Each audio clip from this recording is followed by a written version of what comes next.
नमस्कार दोस्तों, स्वागत है आपका हमारे YouTube चैनल जीके ट्रैकर पे।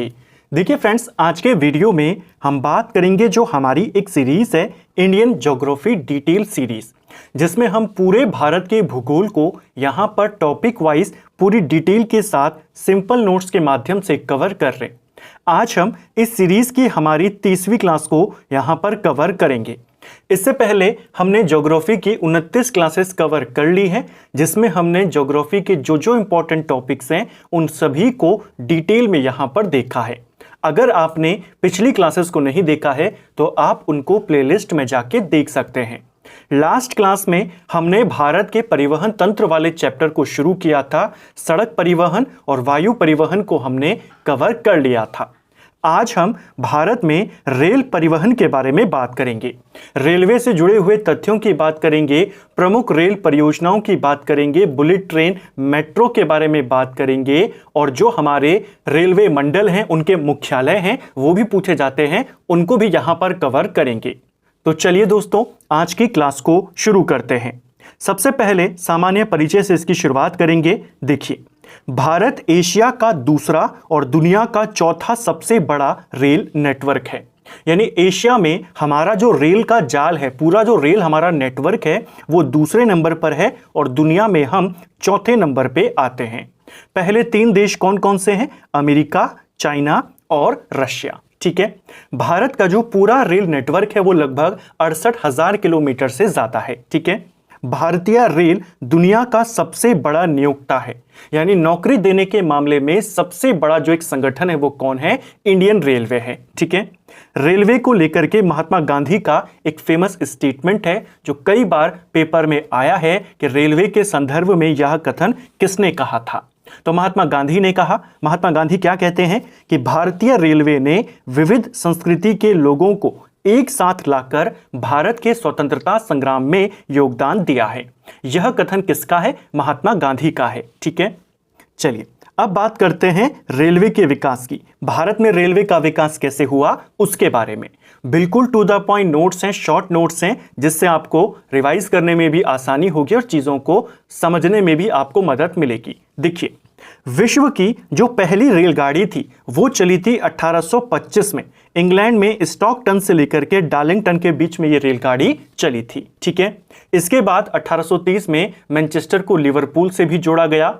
दोनों आपसे पूछे जाते हैं, पहली रेलगाड़ी दुनिया में कब चली? 1825 में चली। भारत में रेलवे की शुरुआत कब से हुई है? यानी भारत के अंदर पहली जो रेलगाड़ी थी वो कब चली? भारत में पहली रेल 16 अप्रैल 1853 को चली थी। इसको आपने डेट सहित याद रखना है। ठीक है। जो भारत में ये पहली ट्रेन चली थी यह 16 अप्रैल 1853 को चली थी। किस किस के बीच में चली? तो मुंबई से ठाणे के बीच में यह चली थी। ठीक है। इसी दिन, क्योंकि आपको डेट सहित याद करना है, इसी दिन को 16 अप्रैल को भारत में रेल परिवहन दिवस मनाया जाता है। तो क्वेश्चन बन सकता है। ठीक है। 1854 में कलकत्ता को हुगली से और 1856 में मद्रास को आरकाट से रेल मार्ग के माध्यम से जोड़ा गया। तो पहली रेल कब चली, कितने किलोमीटर चली, कहां से कहां तक चली, उसको हमने देखा। उसके बाद 1854 में कलकत्ता, क्योंकि उस समय 3 ही प्रमुख प्रेसिडेंसियां थी, बॉम्बे, कलकत्ता और मद्रास। तो बॉम्बे में चल गई, 54 में कलकत्ता में और 56 में मद्रास में। ठीक है। भारतीय रेलवे बोर्ड की स्थापना कब हुई? देखिए, इंडियन रेलवे बोर्ड, इसकी स्थापना होती है 1905 में और उस समय भारत का वाइसरॉय कौन था? वाइसरॉय था कर्जन। ठीक है। कर्जन ने अपने शासनकाल में एक रेलवे आयोग का गठन भी किया था। क्वेश्चन बन सकता है, रेलवे आयोग का गठन किसने किया था? कर्जन ने। और उस रेलवे आयोग का अध्यक्ष कौन था? रॉबर्टसन था। ठीक है। बाद में इसी रेलवे आयोग की सिफारिशों पर रेलवे बोर्ड का गठन किया गया। ठीक है। अगला इंपॉर्टेंट बिंदु रेल से संबंधित कि एटवर्थ कमेटी की सिफारिश पर रेल बजट को आम बजट से अलग किया गया था। देखिए, पहले भी जब अंग्रेजों का शासन था यहाँ पर, रेल बजट और जो आम बजट होता था वो दोनों एक ही आता था। यानी आम बजट में ही रेल के लिए प्रावधान होते थे। अब क्योंकि रेलवे का विस्तार हो चुका था पूरे भारत में, काफी ज्यादा लोग इससे जुड़ चुके थे, काफी बड़ा इसका क्षेत्र हो चुका था, तो इसके बजट को आम बजट से अलग कर दिया गया। यह किया गया 1924-25 में एटवर्थ समिति की सिफारिश पर। क्वेश्चन आता है किसकी सिफारिशों पर और कब किया गया। ठीक है, इसे कहीं पर एट वर्थ लिखा है, कहीं पर एक वर्थ लिखा है, दोनों को आप यहीं पर एक मानकर चलिए। लेकिन क्या हुआ, 2017 में दोबारा से रेल बजट को आम बजट में मिला दिया गया। तो ये एक छोटा सा कॉन्सेप्ट, छोटी सी 2 लाइनें, लेकिन पूछी जाती है कि दोनों को बजट को अलग अलग कब किया गया और दोनों के बजट को एक वापस कब किया गया। ठीक है, इंडियन रेलवे का राष्ट्रीयकरण कब किया गया था? तो भारतीय रेलवे का जो राष्ट्रीयकरण हुआ वह मार्च 1950 को हुआ था। रेलगाड़ी बीमा योजना कब लागू की गई? तो रेलगाड़ी बीमा योजना इसकी शुरुआत 1 अगस्त 1994 से होती है। भारतीय रेल मार्ग की लंबाई कितनी है? जो भारत में रूट है पूरा रेलवे का, वो कितने किलोमीटर का है? वो आपका 68,584 किलोमीटर है, जो कि दिसंबर 2023 तक का डेटा है। यानी लगभग 68,500 से ज्यादा हमारा पूरा रेलवे मार्ग है। ठीक है, और हम दुनिया में कौन से नंबर पर हैं? चौथे नंबर पे, एशिया में दूसरे नंबर पे।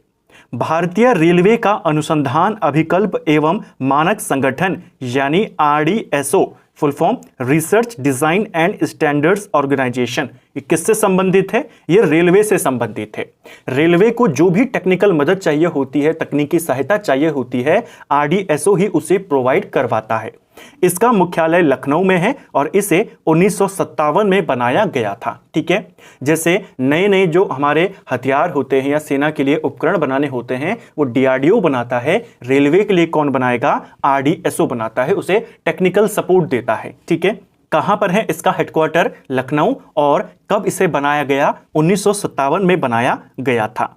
तो ये हमारी इंडियन रेलवे के बारे में हमने बेसिक जानकारी को देखा कि पहली रेल कब से कब तक चली, रेलवे बोर्ड कब बना, रेलवे गाड़ी जो बीमा योजना है वो कब से आई, उन सब बातों को देखा।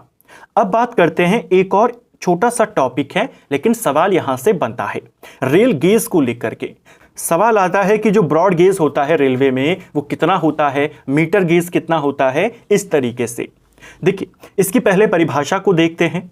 किसी रेलवे की दोनों समांतर पटरियों के बीच में भीतर की दूरी को रेल गेज कहा जाता है। ठीक है, भारत में रेल गेज के 3 वर्ग हैं। पहला है नैरो गेज, दूसरा मीटर गेज और तीसरा ब्रॉड गेज। नैरो गेज जो होता है वो 0.610 मीटर के बराबर होता है। जो मीटर गेज होता है वो 1 मीटर होता है और जो ब्रॉड गेज होता है वो 1.676 मीटर होता है। तो मीटर गेज को तो आप नाम से ही बता देंगे, आपने याद करना है नैरो गेज को और ब्रॉड गेज को। जो नैरो गेज होता है हमारा वह 0.610 मीटर है और जो हमारा ब्रॉड गेज है वो 1.676 मीटर है। ठीक है, नेक्स्ट है प्रमुख रेल और रेल परियोजनाएं। कुछ इंपॉर्टेंट रेल्स हैं जिनको लेकर के सवाल आप पे बनता है। देखिए, सबसे पहले बात करते हैं कोंकण रेल परियोजना के बारे में। कोंकण रेल परियोजना की अगर हम बात करें, इसकी जो शुरुआत करी गई यानी इसे बनाना जो शुरू किया गया वो 1990 में किया गया और इसका जो संचालन शुरू हुआ वो 1998 से शुरू हुआ। ठीक है, इस कोंकण रेलवे की टोटल लंबाई कितनी है? इसकी लंबाई है 760 किलोमीटर। देखिए, कुछ जगहों पर 741 किलोमीटर भी दिया है, मैक्सिमम स्रोत पर 760 किलोमीटर दिया है, एनसीईआरटी में भी 760 है, तो आपने इसी को याद करना है। ठीक है, कोंकण रेलवे लंबाई की शुरुआत और ये किन किन राज्यों में है वो सवाल आप पे बनता है। देखिए, जो कोंकण रेलवे है यह किस किस को जोड़ती है? तो महाराष्ट्र के रोहा से इसकी शुरुआत होती है और कर्नाटक के मंगलुरु तक ये जाती है। ठीक है, कोंकण रेलवे की जो सबसे लंबी सुरंग है वो कारबुड़े है, जो कि लगभग 6.5 किलोमीटर की सुरंग है। वो इस कोंकण रेलवे की सबसे लंबी सुरंग है और देश में दूसरे नंबर की सबसे लंबी रेलवे सुरंग है। ठीक है, कोंकण रेलवे की सर्वाधिक लंबाई वाले राज्य। कोंकण रेलवे 3 राज्यों से होकर गुजरती है, एक है महाराष्ट्र, कर्नाटका और गोवा। महाराष्ट्र शुरू हो रही है, सबसे लंबी इसकी जो लंबाई है, सबसे लंबा जो इसका रेल मार्ग है वो महाराष्ट्र में है, दूसरा है कर्नाटक और तीसरा है गोवा। सीधा क्वेश्चन बनेगा, बताइए इनमें से कौन से राज्य से कोंकण रेलवे नहीं गुजरती है या कौन सा राज्य है जो कोंकण रेलवे का पार्ट नहीं है? तो कोंकण रेलवे के पार्ट 3 है, महाराष्ट्र, कर्नाटका और गोवा। ठीक है, कई बार क्रम लगाने को भी आता है, कई बार आपसे कथन वाले क्वेश्चन में बन जाता है कि कोंकण रेलवे से संबंधित इन कथनों पर विचार करें। पहला कथन दे देगा इसकी लंबाई 600 किलोमीटर है, आप कहेंगे नहीं 760 किलोमीटर है। दूसरा कथन दे देगा कि यह आपके महाराष्ट्र से शुरू होकर कर्नाटक तक जाती है। इस तरीके से आपको क्वेश्चन बनने अब लगे हैं, तो इसको आपने ध्यान में रखना है। अगला है जो इंपॉर्टेंट रेल के अंतर्गत हम देखेंगे, भारत में पर्वतीय रेल प्रणालियां। देखिए, भारत में पर्वतीय रेल प्रणाली की बात करते हैं। इसके अंतर्गत ये आपकी 5 इंपॉर्टेंट रेलवेज हैं जो पूछी जाती हैं। पहली है दार्जिलिंग हिमालयन, ये सारे पर्वतीय क्षेत्रों की रेल है। तो भारत में पर्वतीय रेल कौन कौन सी हैं, कब उनको बनाया गया, वो सवाल बनता है।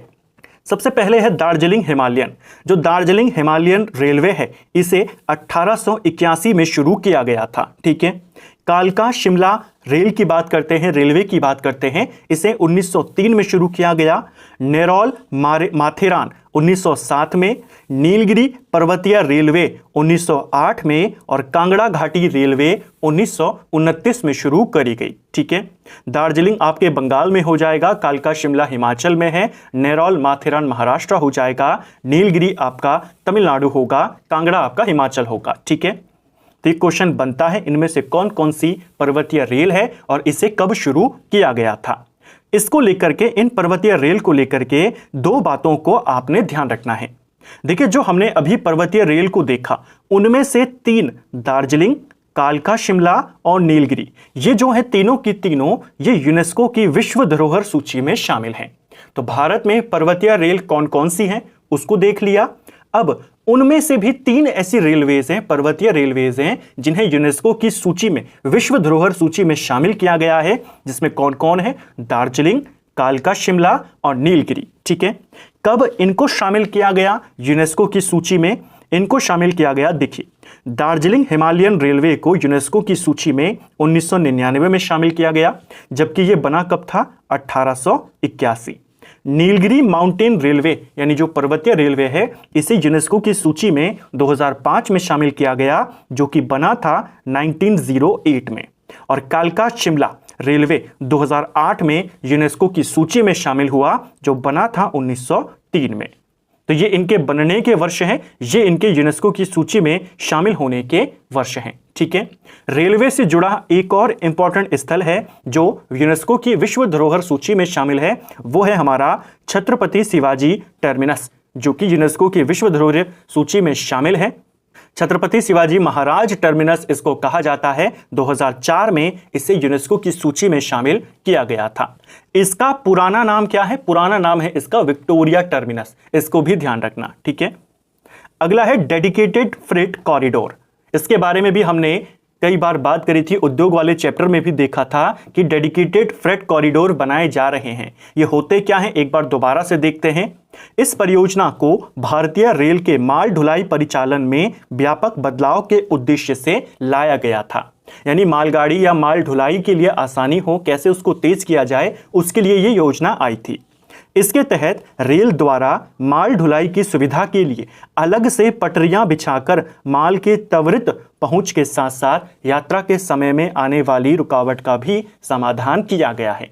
यानी डेडिकेटेड एक पटरियां बिछाई जाएंगी जो केवल किसके लिए होंगी, मालगाड़ियों के लिए होंगी। ठीक है। इसके तहत पूर्वी और पश्चिमी गलियारे का निर्माण किया जाएगा। रेलवे में पूर्वी और पश्चिमी गलियारे की हम बात कर रहे हैं। ठीक है। पूर्वी गलियारा जो आपके लुधियाना को बंगाल के दनकुनी से जोड़ेगा, 1856 किलोमीटर इसकी पूरी लंबाई होगी। और पश्चिमी गलियारा जो मुंबई के जेएनपीटी को यूपी के दादरी से जोड़ेगा, 1504 किलोमीटर जिसकी लंबाई होगी।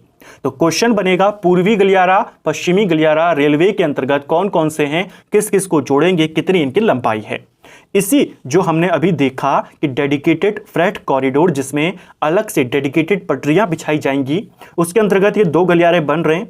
भविष्य में इसके अंतर्गत 4 और गलियारों को बनाया जाएगा। एक होगा पूर्व पश्चिम गलियारा जो कोलकाता को मुंबई से जोड़ेगा, 2300 किलोमीटर का। एक होगा उत्तर से दक्षिण गलियारा जो दिल्ली को चेन्नई से जोड़ेगा, 2300 किलोमीटर का। एक होगा पूर्वी तटीय गलियारा जो खड़गपुर को विजयवाड़ा से जोड़ेगा, लगभग 1100 किलोमीटर का। और एक होगा दक्षिणी गलियारा जो चेन्नई को गोवा से जोड़ेगा। ठीक है। तो ये कुछ इंपॉर्टेंट रेल जो आपको ध्यान रखना है। अगली जो इंपॉर्टेंट रेल है वो है मेट्रो रेल। देखिए, दुनिया की पहली मेट्रो कब चली थी, कहां चली थी? दुनिया की पहली मेट्रो 1963 में चली थी। लंदन में यह मेट्रो चली थी। यह विश्व की दूसरी सबसे लंबी मेट्रो रेल नेटवर्क है। देखिए, जो लंदन मेट्रो थी, लंदन में सबसे पहले चली। लंदन मेट्रो की जो लंबाई है, यहां पर हम ट्रेन की लंबाई की बात नहीं कर रहे, जो उसका ट्रैक है, जो कनेक्टिविटी है, कितने किलोमीटर के क्षेत्र में उसकी पटरियां पूरी जाती हैं, उस पूरे क्षेत्र की बात कर रहे हैं। तो लंदन मेट्रो का जो पूरा रेल नेटवर्क है वो 402 किलोमीटर का है, जो दुनिया में दूसरे नंबर पे आता है। पहले नंबर पर सबसे लंबा रेल नेटवर्क किसका है? वो शंघाई मेट्रो का है, जो चीन की है, 434 किलोमीटर के साथ। ठीक है, तो मेट्रो को लेकर के दो तीन बातें। पहला, दुनिया की पहली मेट्रो कहां चली, कब चली। दूसरा, सबसे लंबी मेट्रो कहां की है, दूसरी और पहली दोनों को हमने यहां पर देखा। भारत में भी मेट्रो की शुरुआत हुई, तो भारत की मेट्रो को भी सवाल बनते हैं आपके पास। भारत में सबसे पहले कोलकाता मेट्रो की शुरुआत हुई, तो इससे जुड़े हुए प्रश्नों को देखेंगे, क्योंकि अगर भारत में मेट्रो की शुरुआत आपके पास सवाल आता है तो इनडायरेक्टली वो आपसे कोलकाता मेट्रो की ही बात कर रहा है, क्योंकि वही सबसे पहले मेट्रो शुरू हुई। देखिए, देश में पहली मेट्रो रेल परियोजना की जो आधारशिला रखी गई वो 29 दिसंबर 1972 को रखी गई, जब देश की प्रधानमंत्री कौन थी? इंदिरा गांधी। हालांकि इस योजना को, ये जो परियोजना थी, इस पर काम शुरू नहीं हुआ। काम शुरू हुआ 1975 से। इसको ध्यान रखेंगे, योजना आई है 72 में, काम शुरू हो रहा है 75 में, और संचालन शुरू हुआ 24 अक्टूबर 1984 को। कौन सी रेल थी ये? कलकत्ता मेट्रो थी। तो भारत में मेट्रो की शुरुआत 1984 से हुई थी, कलकत्ता मेट्रो के साथ। क्वेश्चन बन जाएगा, सबसे पुरानी मेट्रो कौन सी है देश की, तो आप कलकत्ता को ही बताएंगे। अगली है दिल्ली मेट्रो। कलकत्ता के बाद दिल्ली मेट्रो की शुरुआत करी गई 25 दिसंबर 2002 को, जो 30 हजारी से शाहदरा के बीच में चली थी। जो कलकत्ता वाली थी वह दमदम से लेकर टॉलीगंज के बीच में चली थी। ठीक है, दिल्ली मेट्रो की शुरुआत 2002 में हुई। उसके बाद आती है बेंगलुरु मेट्रो, जिसे 2011 में शुरू किया गया, और फिर आती है मुंबई मेट्रो, जिसे 2014 में शुरू किया गया था। देखिए, जो ये इंपॉर्टेंट मेट्रो हैं, हमारे प्रमुख महानगरों की मेट्रो है, इनका क्रम लगाने को पेपर में आता है कि इनकी मेट्रो की शुरुआत के अनुसार इनका क्रम लगाइए। तो सबसे पहले कलकत्ता, फिर दिल्ली, फिर आपकी बेंगलुरु, और फिर आपकी मुंबई मेट्रो। हालांकि इन चारों महानगरों के अलावा जो जयपुर है, चेन्नई है, लखनऊ है, वहां पर भी मेट्रो की शुरुआत हो गई है, लेकिन उनका उतना ज्यादा नहीं पूछा जाता है। ठीक है, इन चारों का याद करना है, इनके वर्ष को आपने याद करना है, क्रम लगाने को आएगा। कुछ अन्य तथ्य मेट्रो को लेकर के, देश की पहली वाटर मेट्रो ये 2016 में शुरू हुई, कोच्चि में शुरू हुई, केरल के अंदर। और देश की पहली अंडर वाटर मेट्रो ये कलकत्ता में हुई 2020 में।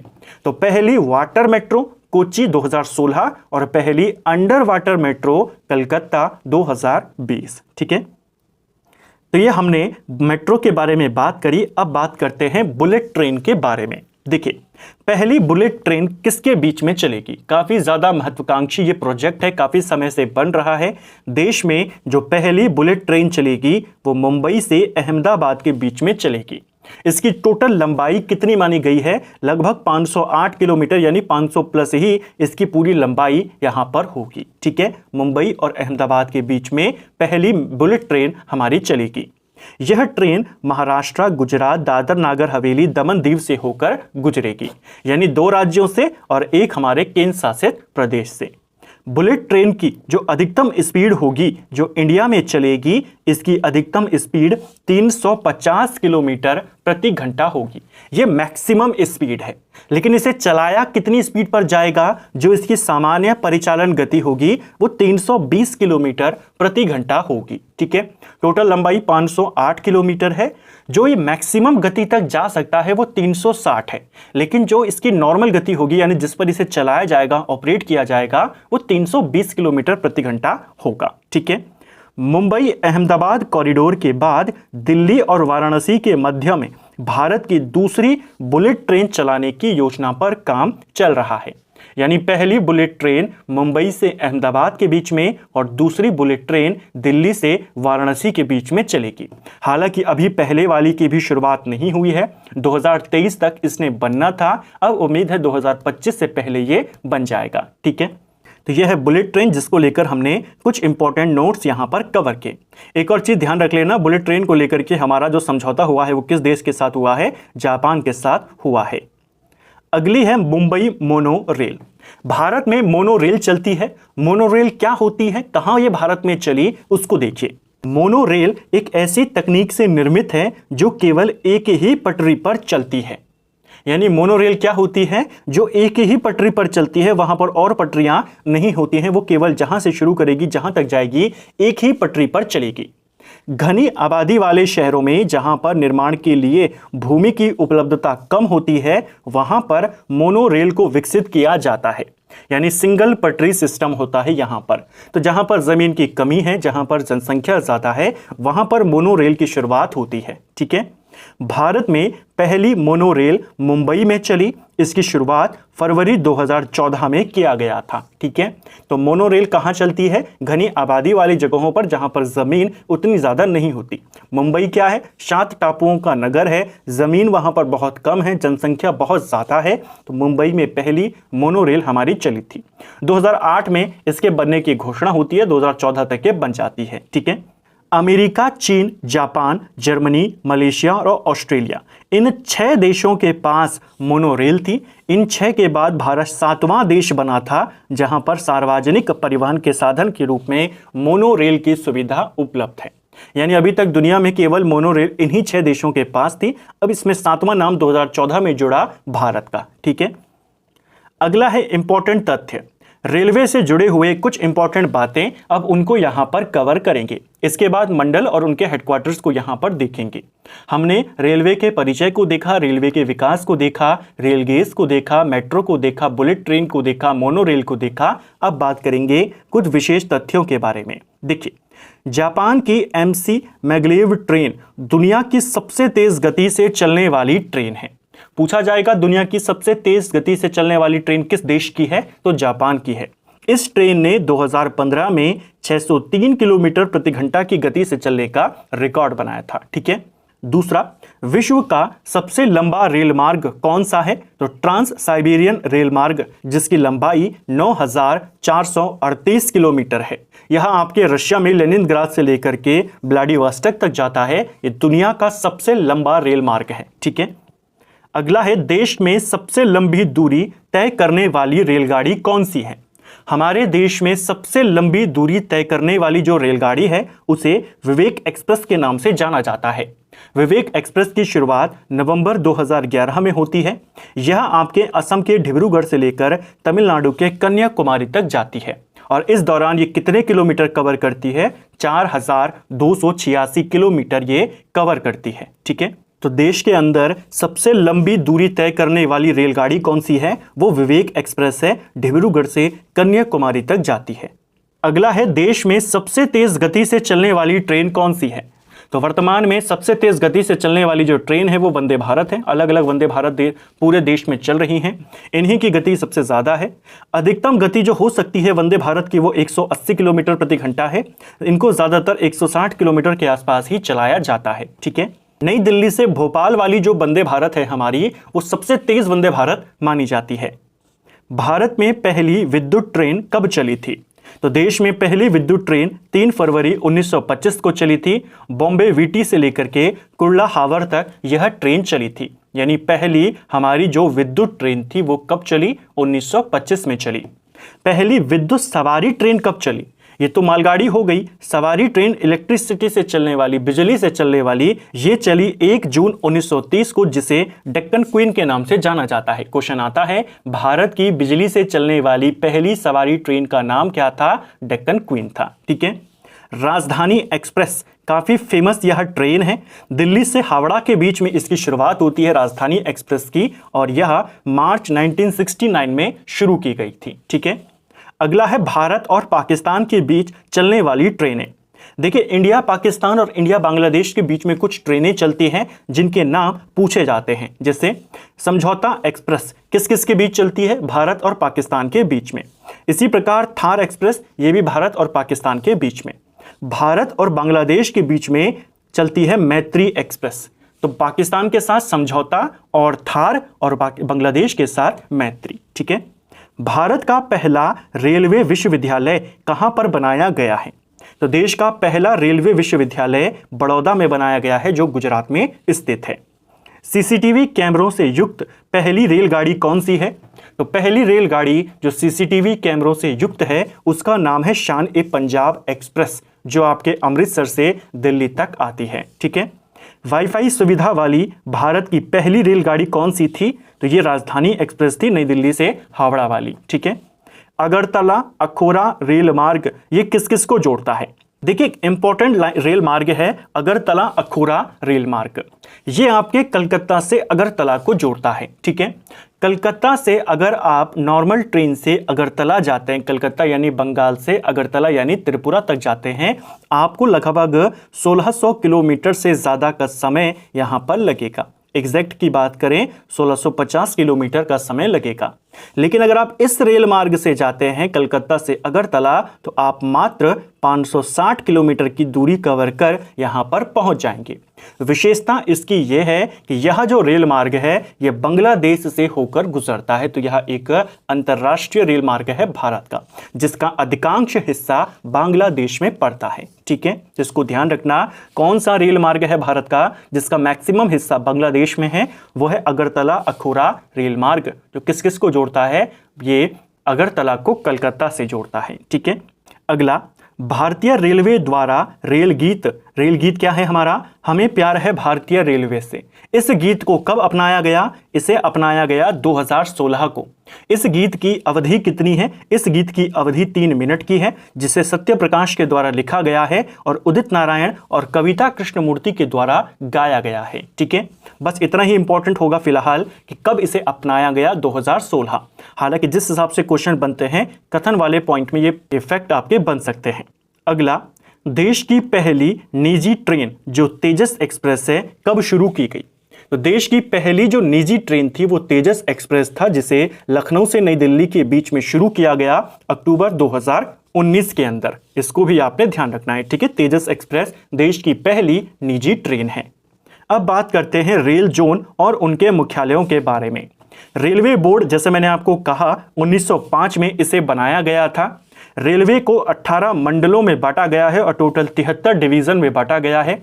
इन मंडलों के हेडक्वार्टर आपसे पूछे जाते हैं।